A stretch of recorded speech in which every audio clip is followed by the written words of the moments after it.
Welcome back to another hot episode. Southern Tulane.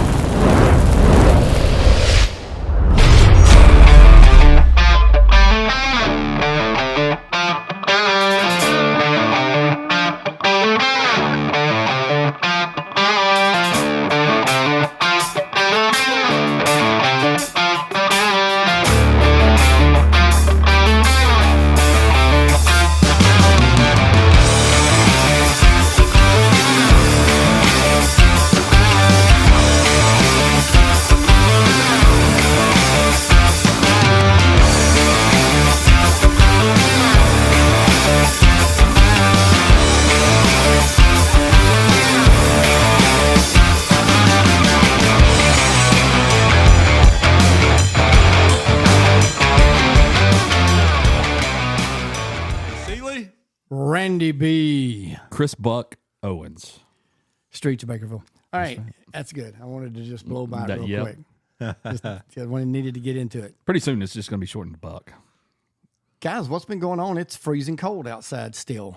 Literally. Oh, my God. That is not figurative. That is literal. This morning it was 18. Yesterday was 10. I think it's 7 inches of snow in Louisiana. Something stupid like that. Crazy. Talked to Big John earlier today. They still got road closures. Big, I don't remember what he said. Dolly Parton Bridge or something still shut down. It is. Interstates look like a parking lot down there. Here, we didn't get as much moisture. It's cold, but luckily we've been able to travel. And it's been rough. If we had moisture on the roads, as cold as it's been, or any kind of precipitation in the air, we'd have had problems. Because normally when we get snow around here, the ground is so warm that it don't stick. Yeah, it just melts in. But as long as we've had sub-temperature cold, any kind of precipitation at this point in time is going to stick, and it's going to start rising towards the heavens. Right. So, all right, let's see. It's been a couple weeks since our last episode, and we are going to, last time we did the politics thing, and I went back and listened to it, and I thought we did pretty good. Maybe 60-40, 70-30. I thought we were pretty, I won't say neutral, but, both sides of it. And, by the time this airs on the 27th, he will have been in office a week, and he's fulfilling his promises. Yeah. What do you think about that? I talked to somebody the other day. I bet his hand is sore from all the signing. Yeah, man, he is getting after it. Good, bad, indifferent, I don't know, but no doubt he's laying some ink down, brother. Well, there's been a lot of things done, and I think there's been some of them that's blatantly good, and then there's been some that there needs to be some. There's probably some wording in there that makes it better than just the initial title of it. But, we had, I don't know if you follow, we live near Coleman, Alabama, and they posted today that somebody in their area, ICE has swooped in and scooped them up and hauled them off. And everybody's like, oh, poor pitiful family and this, that, and the other. And everybody's like, well, they're really only after, at this point in time, your hardened criminals. So if they took one out of your midst, then just be thankful that he didn't do anything before he left town. Yeah, somebody was asking me about that the other day. Obviously, we've talked about it before, but I'm in the construction business, and they were like, are you fearful of, what's going to happen in construction? And I was like, I'm really not. I was in construction a few years ago when it wasn't Trump. I think it was Obama, maybe. And a lot of the Hispanic labor force went on strike, and we felt that. But by and large, right now, it's not the guys that are getting after it for an honest day's pay that he's looking to. That's right. Accost here. Right. No, I agree with that. I think it's very plain and simple. And here's the simplistics of it. And I posted on that little comment there that at the end of the day, you could be the nicest, most gentle person in the world. But if you came across any country's borders illegally, you are classified as a criminal. You broke the law. And the definition of that is anything done contrary or forbidden by law. If you act on that manner, then it's illegal. And I'm sorry, it's just the way it is. Well, I didn't tell a black lie, I told a white lie. I mean, how many times have we told our kids in raising them that there's no such thing as a little lie and a big lie, or a white lie? And so here we are. You have some that are worse than others, but if they came across and they legit are illegal, it's a very different world we live in today.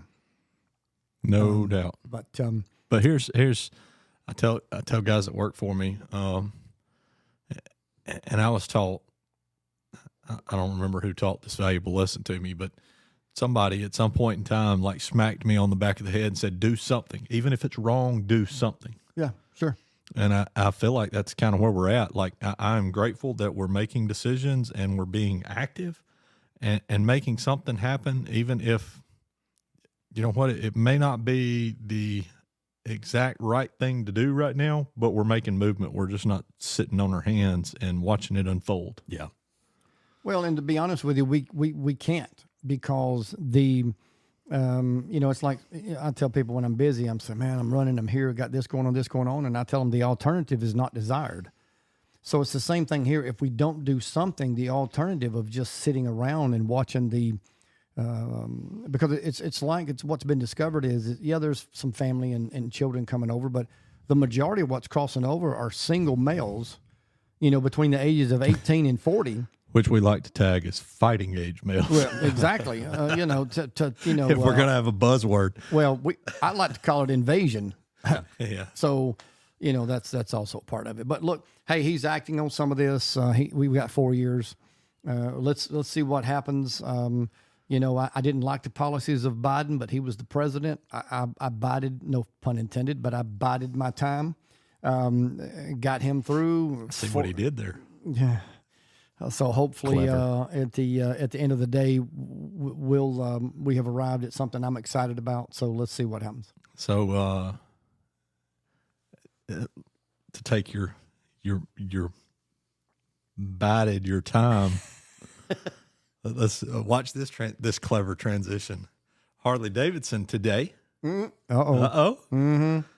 Q4 sales probably, I mean, I don't know the exact numbers, but judging by the number of last year's models I still see sitting on the sales floor, recognize that maybe they needed to do something different, and we got our release today.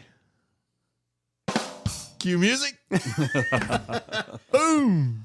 I saw sales were down 40% in the fourth quarter. 40. Wow. 40%. But here's the That'll projection. make you shareholders nervous. And I don't know Cheek Chaklo, his name. I've seen him in several interviews this year, more than I ever have. Cheerio. Exactly. I don't have opinion about him personally because I don't know him personally. But you talking about judging a book by its cover from the aspect of what he's done. I'm going to say that if the shareholders were smart, 2025 is the year that Harley finds them a new CEO. Now, whether that'll happen or not, I don't know. No. Maybe he has something on a couple of the board members that won't allow him to be gone. But I think that I think it's a necessity. Motorcycles are a little different than shoes. Yeah, good point. If you know the history from where it came from. He strikes me as a guy that's got some nice shoes, though. Yeah, but he'd probably give me a run for my money. Yeah. His probably cost more than mine, though. I would imagine. Mm-hmm. Yeah. So they've walked back some of their DEI stuff, right? Have y'all read any of that? Who are we talking about now? Harley. Okay, we're on Harley because other people have walked back DEI, but we had moved on from that. Go ahead. Yeah. Everybody realizes that if they don't, they're not going to have any federal government support. Right. And so out of all of the upheaval of their long-term customer base, obviously they've walked some of it back because of that, and that impacted sales as well. Or were they putting out product people just they weren't wanting to buy? I think there's probably a mixture of it all. I agree. But I'm going to state it's an IMO here. DJ and John and I have been kind of collectively as a group for the last 3 or 4 years, visited many dealerships, seen bikes come and go, been to many rallies, far and wide shows. And I think what it boils down to is they're flailing around and trying to find something that'll stick. I think him coming on board was trying to find something that would stick to the younger generation. I think in doing so, he left the older generation behind a little bit, and on purpose or not, don't know. The problem, and we've mentioned this numerous times, the problem with doing something of that nature is that it's the older generation, 35 and up, that typically has The means. according to the statistics that I read today, they have the $90,000 or above salary to pay for a Harley Davidson motorcycle, and they're the ones doing the buying. Sure. Your 20-year-olds are buying the $10,000 to $14,000 crotch rockets, and they're enjoying them. They're riding them. They're dying on them or whatever they're doing. But at the same time, Harley's got these bikes that are $19,000 to $45,000, and these kids are just not buying those bikes. So if you're, going to cater to somebody, let's just kind of step back and revisit. And I'll give you a prime example of that. Now, DJ can chime in on this, and he may disagree with me, but every time we go to a rally, the dealerships that are the sponsors of those rallies always send out a herd of bikes prior to the rally and have them customized. Paints, build, just a few things. Nothing really major, but just something make it look different than what Harley puts on the floor. And usually those bikes sell. Yeah. For whatever reason. You can name the reason, but it's different than what Harley's putting on the floor. Yeah, maybe. I haven't been, overwhelmed by those bikes. I think there's a certain number of people that like the idea of going to a rally and buying a bike at a rally. There's some sort of appeal that comes to that. I bought my bike while I was in Daytona. Sure. I bought my bike while I was in Sturgis. Well, it's like going shopping sales while that you're happen out of that town. way. Yeah. Probably you've been on a 3-day buzz or bender or something and make poor decisions maybe. But no. They do some pinstriping on them, or they might, add a stage 2 to it or something like that. But I haven't seen anything that was just like, wow, that's cool. And I don't maybe I misspoke because I don't think that's what it's about. I think they're just trying to be something different than what Harley's putting on the floor. Yeah. Now, is that because Harley's, their stuff from the factory's not selling? I think they're trying to add value to it because Harley's jacked the price up so much. I agree. That's probably a good way let to me put it. add a little value to what I'm trying to promote versus what every other dealership in the country is trying to promote. Right. And I'm sure Harley's giving them some incentives during those rallies and maybe offering them some discounts on the bikes or something else. But I really think it's just trying to be a value adder and compel people to buy there. Yeah. No, I mean, it's an attention getter. Yeah. And we've heard, some of the other podcasters out there have interviewed people that are salespeople that Harley brings in from all over the country to these big rallies just to sell bikes during that rally. Yeah. Yeah, there's one girl that goes that's in Daytona every time I'm down there. It has been for the last several years. A good-looking young lady. Don't know her because she won't speak because I'm not buying a bike. But if you're buying a bike, she throws that smile on, shakes it and wiggles it and walks it across the floor. But if you ain't buying a bike, don't look at her because the looks could kill you. But she's probably where she's from, number one salesman or whatever, and she's got the tools figuratively and physically to help sell, and they do that all over the place.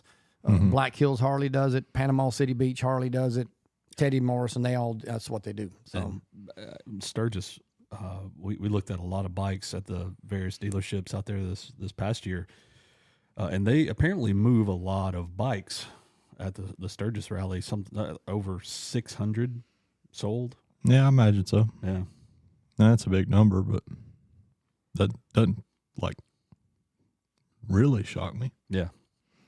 I think their used numbers are pretty big, and they usually try to do some. Look, I knew when I went out there this past year what I could get the legendary orange CVO Road Glide for. I'd already been to a couple dealerships, already knew what to get it for. So walk out there, we got there, walked in, they had one sitting there, which they're a little more rare. The street glides are a little more popular or plentiful. So I asked the gentleman, I said, what are you asking? And he said, like 61 or 62. And I just chuckled. And I said, I'd be willing to bet if I had cash in my pocket, I could walk out of here with that for about $49.5 to $50. He chuckled. Went back around about an hour later after walking around, and he said, I went and talked to my manager, and he said he could probably get pretty close to your number. And I said, I know. I said, I know.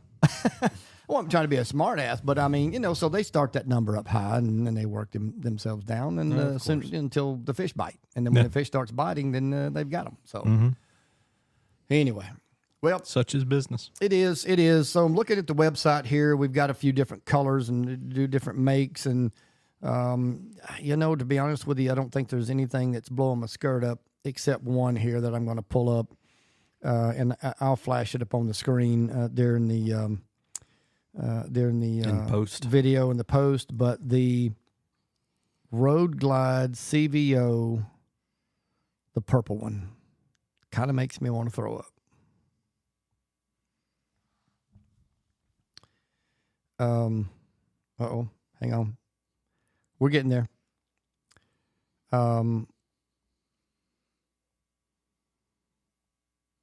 So we're going to get it here where you can see the back of it. And Chris and I was like, what the? And so many of these bikes, it's the only one though, that's chrome. They come out and, it takes them a minute to grow on me. The Copperhead was that way. I didn't like it when it first came out. Yeah, absolutely. But and the now it's Platinum okay. wasn't even that way. Like, I really thought the Platinum was rather Boring. until, you see it, and then you see it again, and then you see it again, and you go, and then it starts growing on you. What about that spicy brown mustard breakout? Well, that one we'll have to look at. Now, if you go to the Scorched Chrome package, which is blacked I like out. that one. That one looks like yours. I like that one. I like Looks that real one. good. That one's called the Raven Fade. I like that. And they made a red version or a poison berry version. See, I'm not a purple guy per se, but the back of it looks better. Don't have all that. Don't have all that striping back there like the. I don't know. It's Still not feeling compelled to go trade money in. No, none of them match the Mako. So. And yours, I like your Road Glide. The color combination thereof is, Anyway, I do like that Raven Fade. That looks good. Yep. I could be talked into that down the road, after somebody's bought it and get it used. So, the Breakout they got a yeller one, old yeller. Mm-hmm. But they also have a red one. They didn't have that last year. That intrigues me just a little. Surprises me that they're expanding the Breakout, it appears. Well, they didn't do anything. Last year we had, 3 colors, maybe? Yes, blue, black, green, and white. So there were 4 colors. So this year there's 5. Oh, but I wish they would have done the Breakout like they did the Fat Boy. That looks pretty cool. It's a I'm not sure what they called it there because I just missed it, but Whiskey Fire Vivid Black. Yeah. That looks something a little different. I like the Whiskey Fire color on some of the other bikes. And I do like that the Fat Boys are not solid wheels anymore. Yeah, I was never really a fan of the solid wheel. No, me either. Anyway, we'll delve into that just a little more as time progresses. Maybe we'll spend a little more time on it once they kind of throw out their official commercial, and maybe we'll get a chance to go to some dealerships and do some interviews and look at them. We'll talk about it a little more. But they are out. Obviously, by the time you guys hear all this, I'm sure you would have already went to the website and looked around. We talked to Big John on the text message here a little bit ago. Matter of fact, he's still texting us because I don't think he knows we're doing an episode.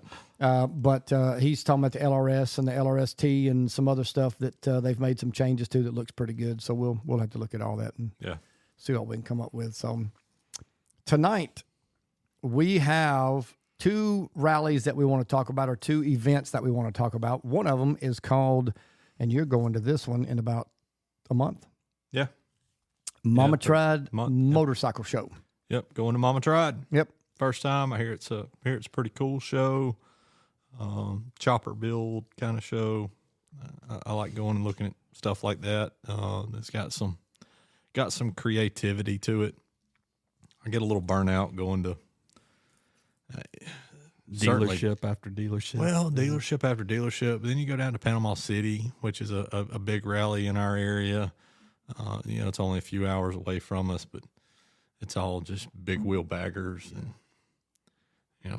stretch fenders and stretch tanks. And I mean, they're cool. I guess I have some level of appreciation for it, but after you see the same bikes year after year and the same, bad dad kit, they lose some creativity. Well, we've seen the clown bike for many years now, and it's in the daylight, it's getting a little rugged. It needs some work, but in the dark and the speakers going, it still kind of holds its own a little bit. But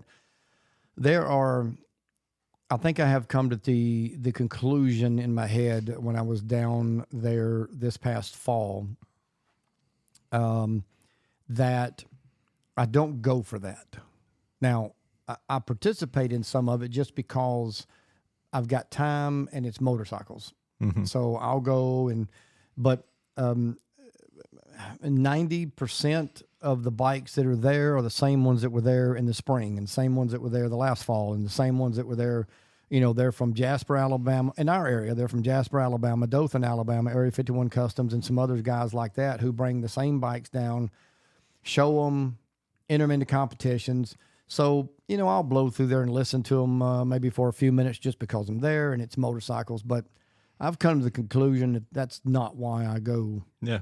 To just like going to newbies. I go to newbies and see all the motorcycles, but I'm there for the environment, the fun that's in the air, and all the bikes are the ones that line up against the wall over there and flip all the breakers. I'm just, they're kind of a secondary thought, so to speak, because it is the same, like you said, that every year. Mm-hmm. So Mama Tried. These are invitation only. The builders, yeah. You can't just blow one together and then haul it up there and back up to the door and say I'm here. Correct. They only do how many bikes do they put on the floor? I'm not certain. Is it 200? I had it down. It says over 100. Okay. So it says the motorcycle show, which is held in Madison, Wisconsin, or Milwaukee, Wisconsin, typically features over 100 custom motorcycles from a variety of builders, including flat trackers, hill climbers, choppers, and bar hoppers. Yeah.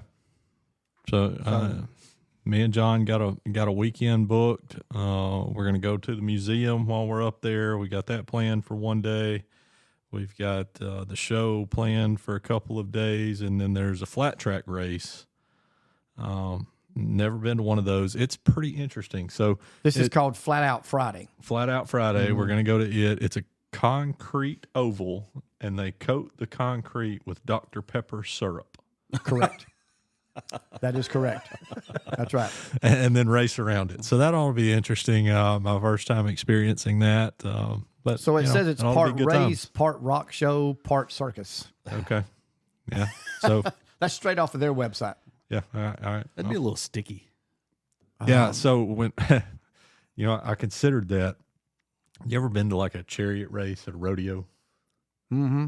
No, I can't. Well, if you're in like the first 4 or 5 rows, or the bull riding competition, or maybe motocross is like this. I don't know. Horse racing. I got to quit looking away. And horse racing's that way. My volume's probably all. The front horse guy's racing clean. so way. Yeah.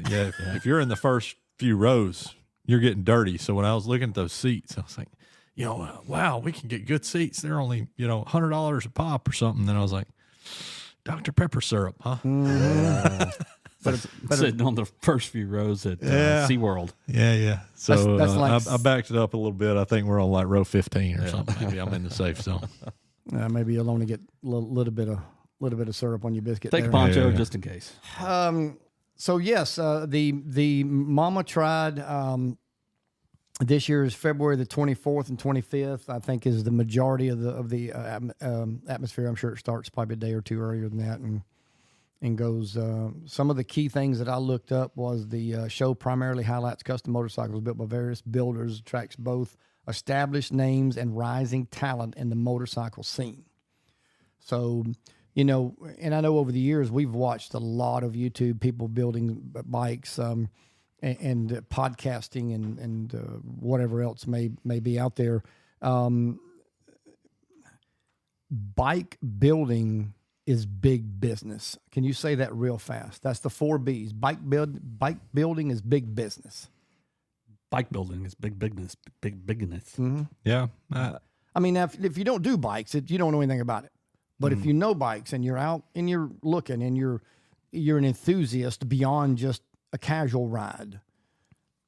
And I'm not talking about just what's at Mama Tried. I'm talking about just period. Bike building is big business. Well, sure. In Birmingham, we've got, I'm Go ahead. I'm going to get this wrong. Go ahead. I know you've been wanting to say this. Just go ahead. Go ahead and get it out. Confederate Cycles, but they changed their name. Disappointed me. I thought you was going to bring up barbers. Google that. See what they changed their name to. What's the name of it? Confederate Cycles. Let's see here. It's here in Birmingham. They build custom bikes, and we're talking $200,000 bikes. Combat Motors. Combat Motors, what they changed it to. Yep. So, dude, you put your deposit down on this bike, and they tell you when they're going to build it, and they put a video camera on the bike, and you can watch the bike be assembled for piece by piece. Wow. Yeah, but I mean, cool. you just. But if you look at some of their stuff, like their F1, this is some far out stuff. It's cool stuff. That's the kind of stuff that I would never probably have, and you might, but I mean that's what, 100 and a quarter, 150, $200,000, $250,000 bikes. I think they're pushing 200. Yeah. So, but they're just local shop here in Birmingham. But I mean, look back to the 90s with Orange County Choppers and LA Choppers and a lot of those guys who were building for celebrities, and a lot of stuff was going on. I didn't even ride back during those days much, but they were everywhere. And even though that era has kind of toned down, bike building itself is as big as it's ever been. I think they just took it from a chopper to a cruiser to a street bike to a bagger. I mean, who would have ever thought 30 years ago, that 20 years ago, even maybe 15 years ago, that baggers would be what they are today, and building and it's a anyway. I think there's no doubt you like the the practicality of a bagger in touring and travel and two up with your significant other adds a whole lot of appeal to a bagger versus the Dynas of the day. But yeah, certainly 20 years ago, nobody would have expected baggers to be where they're at today. It is a different it's a different world. One of the things that I've read, and I guess I really didn't take it into consideration. I shouldn't have had to have read it to know it, though. They have this on purpose this time of year. Mm-hmm. Wintertime. We talked on a couple episodes ago about what do you do during the winter. Well, most people, that either don't ride or can't ride a lot, they start looking at, maybe doing some winter maintenance, winter building, and wish list for the spring. But they're doing it in the wintertime like this specifically because there's not a lot going on, and it allows for, guys to go up there and in a climate indoor controlled environment to be able to enjoy motorcycle world. Yeah. Well, I'm giving you the GoPro. I want you to find any and everybody you can. I need interviews. We need conversations. We need Stories. Yeah, we got to have stories. We got to have some stuff to put on the tube. Well, there's not many times that me and Big John get together that there aren't stories to tell.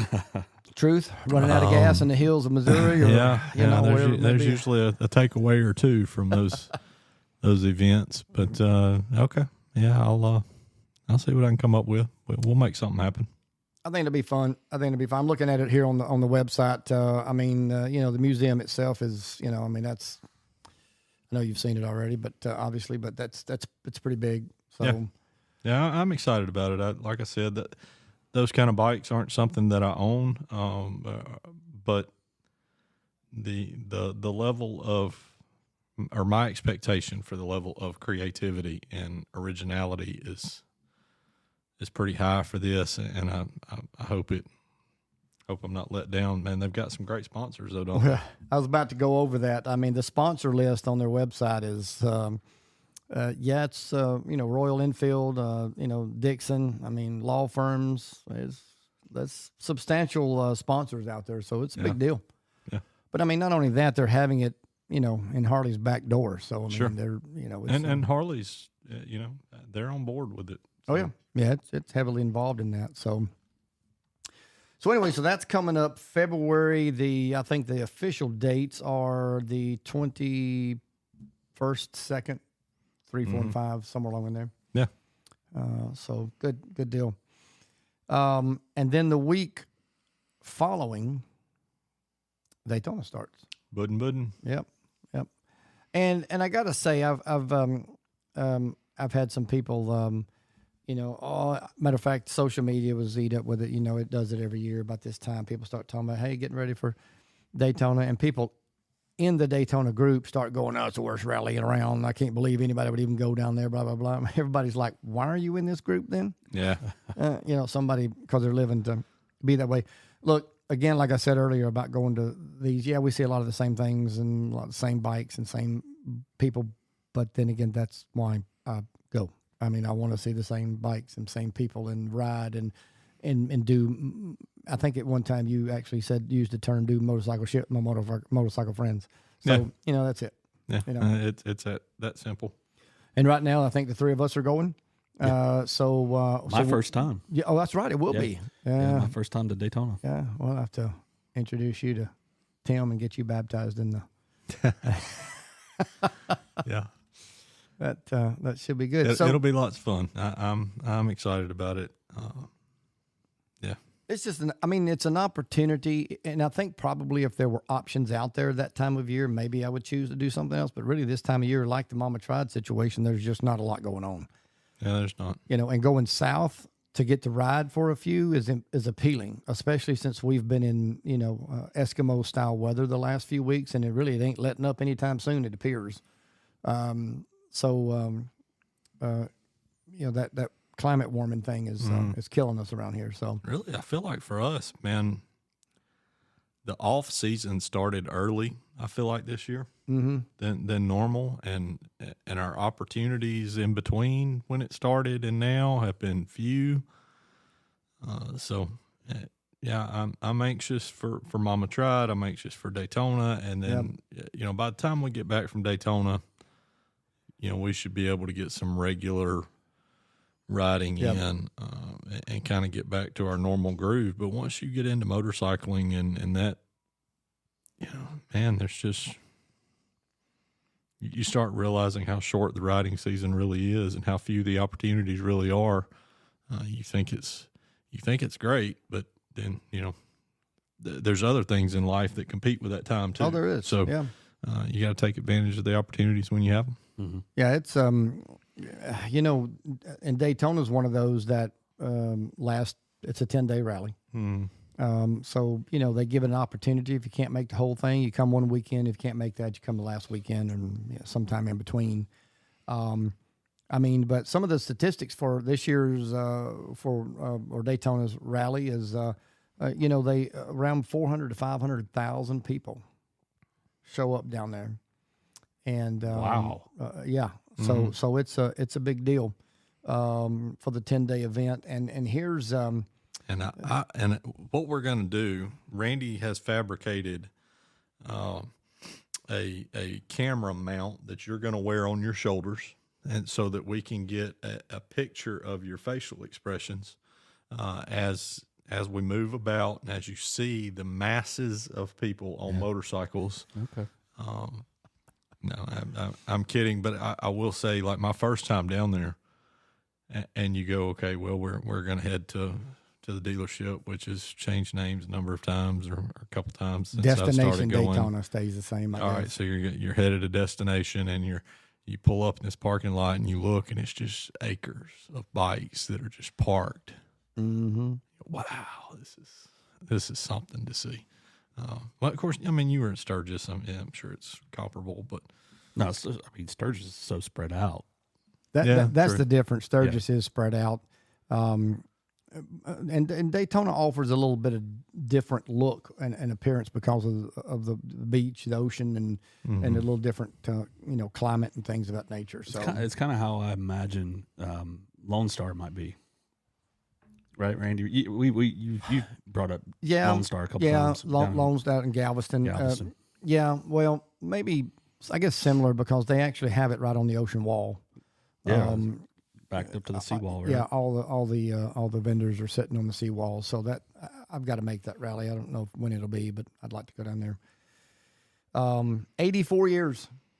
This will be the 84th year. This actually started in 1937, and they called it the Daytona 200 as a motorcycle race, and it went from 37 until like 42, 41.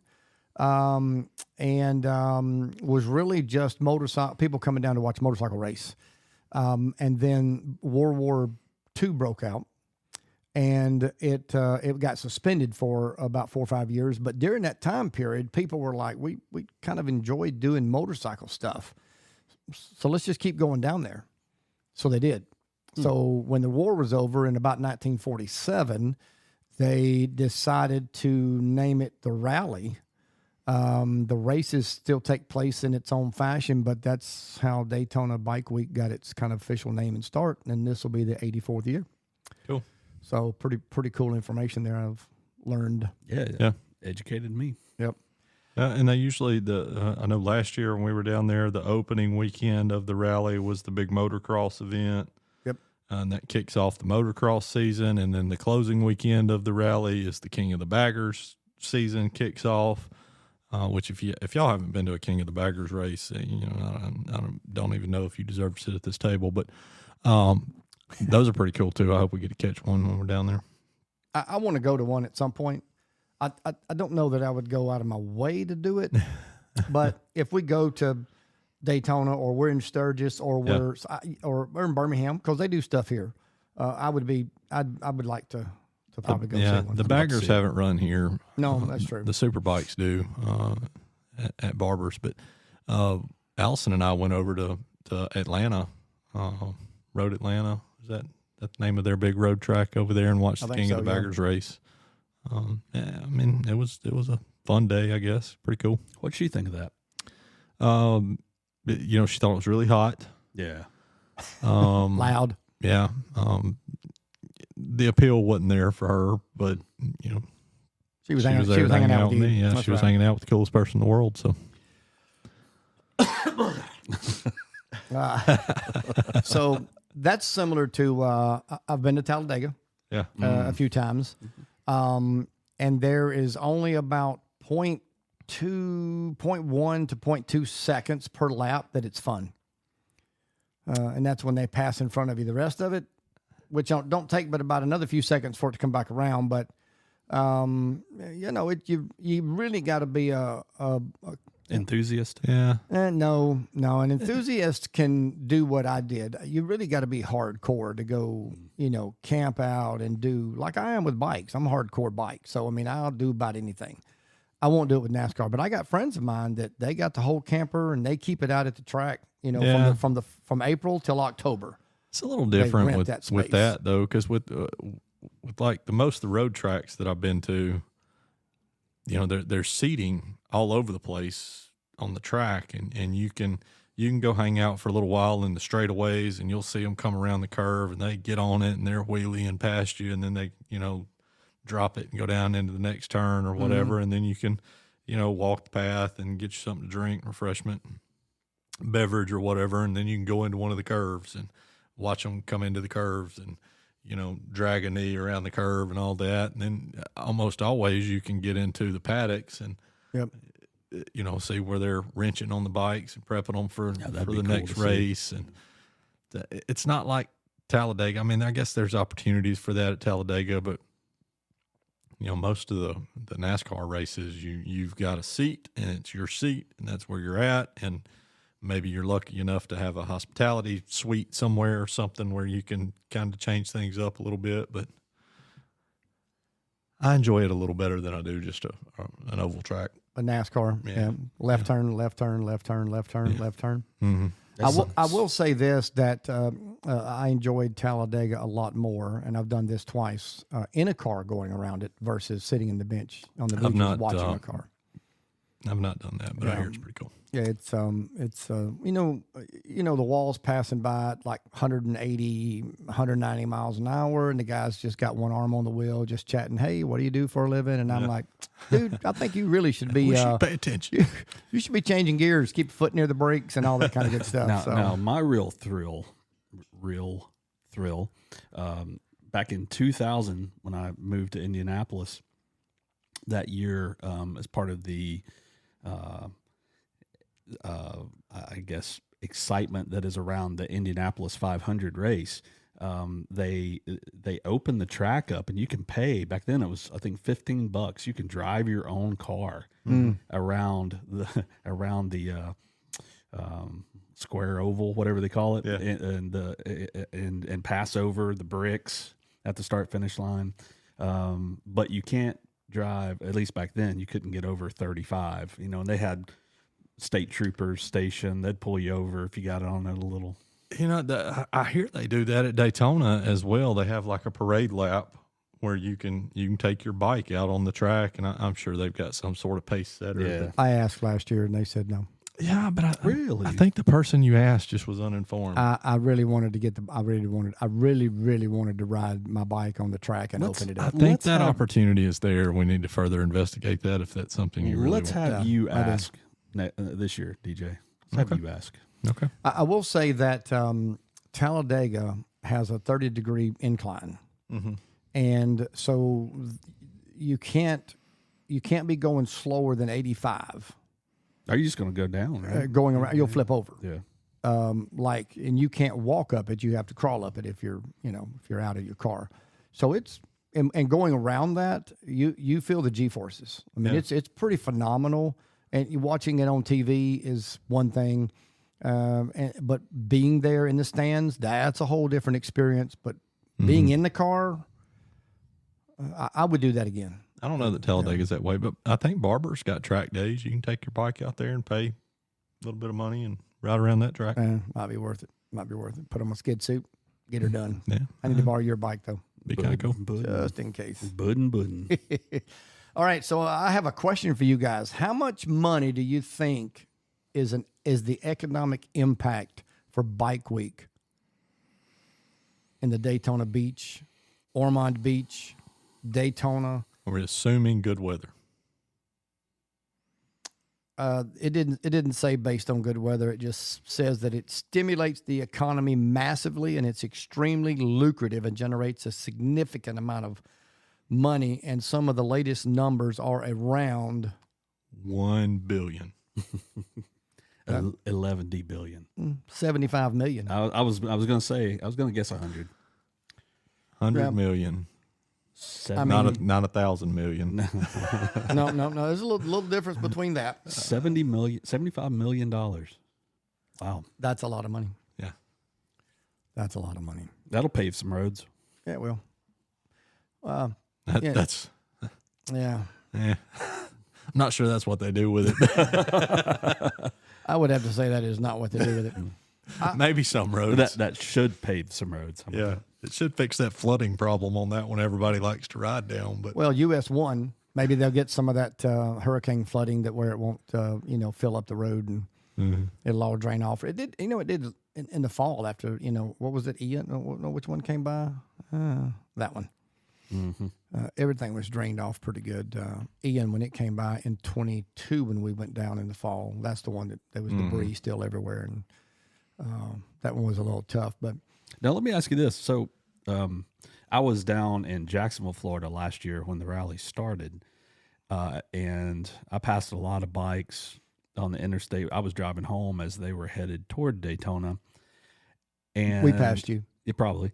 And, I think we had that conversation, and I was driving while you guys were riding, so the odds are pretty high. But I saw a lot of guys bundled up, and I was bundled up because it was pretty chilly outside. So what's it like when you get down to Daytona at the end of February, 1st of March? Almost every time I can recall, almost every day, it's like you leave out in the morning with maybe certainly a hoodie, maybe a jacket.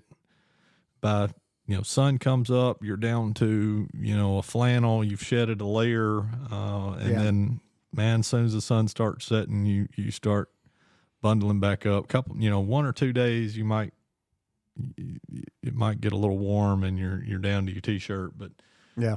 You get all 4 seasons, so pretty much every day. Okay, so If the sun comes out, I would say typical average weather is 75 to 80 degrees if the sun comes out down there, as long as no fronts have come through. in March, really? Yeah, February 1st of March. Yeah. Okay. So I mean, even in the low 70s to upper 70s, it can still get warm. But like DJ said, early in the morning, and if you're out past sun going down, yeah, you're gonna have on something that's still. So I have a reason for asking that question. You think I would be okay foregoing the investment in the heating gear this year, or No. no? Don't worry about buying it, or no, don't forego Yeah, it. I mean, Daytona is not a rally that you're going to spend long hours riding at. Okay. So from wherever we're staying to wherever we're going, you might get an hour of riding in. If it's uncomfortable, I would say just be uncomfortable for short amounts of time. When you get to where you're going, you're going to be fine. I got you. It's when Jeremy and I went down in 23 fall for Biketoberfest.